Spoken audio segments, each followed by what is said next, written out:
I don't know if you've ever been lost before, but I have. Almost every single week, I get lost.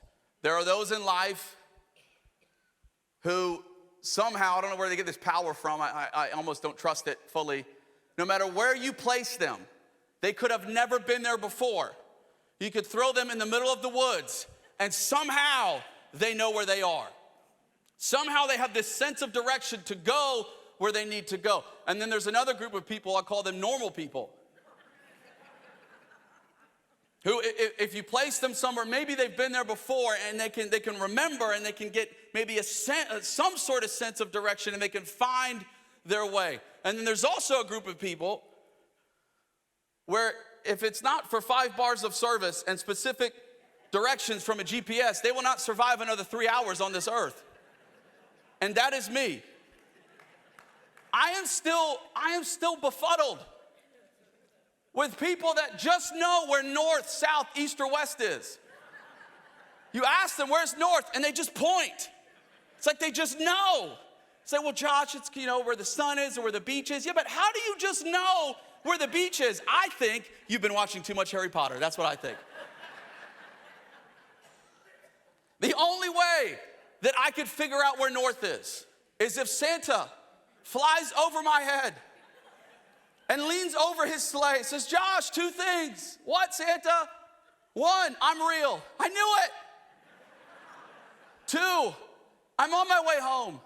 And as Santa flies off in the distance with a tear in my eye, I could tell you then and only then, that's where north is. I don't know how my GPS doesn't have an attitude with me. I am surprised it does not make fun of me when I get into the car. If Waze apps have staff meetings, mine goes back to his staff meeting, tells everybody, you wouldn't believe the idiot that I have to deal with.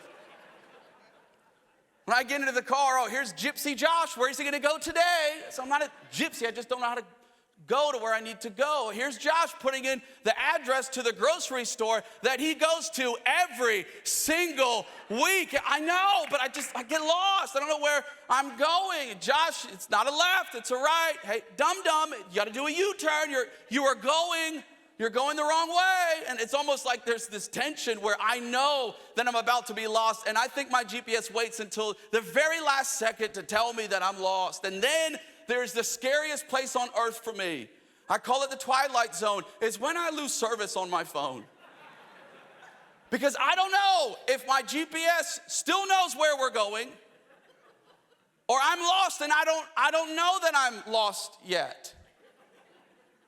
It's not a good place to be when you don't know you're lost. And this is where the Corinthian church finds himself.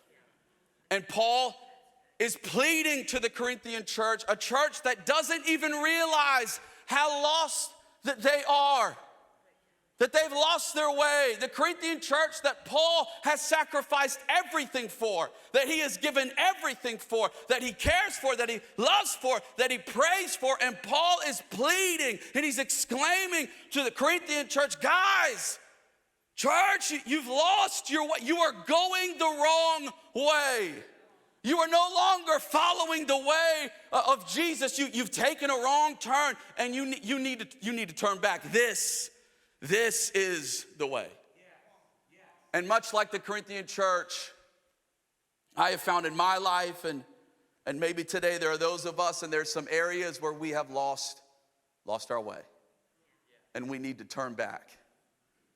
A couple of things we're going to pull from this scripture where Paul give some clarity again to the church of what is the way of Jesus. I've got 3, there are more, but I'm trying to preach shorter because I'm taking too long. So we're going to have a go. Is that okay?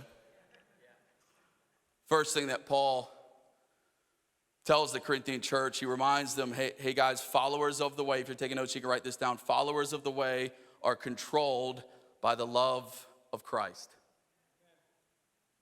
He is saying this because the Corinthian church has been controlled by anything but the love of Christ. Paul says, for the love of Christ controls us. Church, I wonder, contemplate this question. What controls me? What controls us?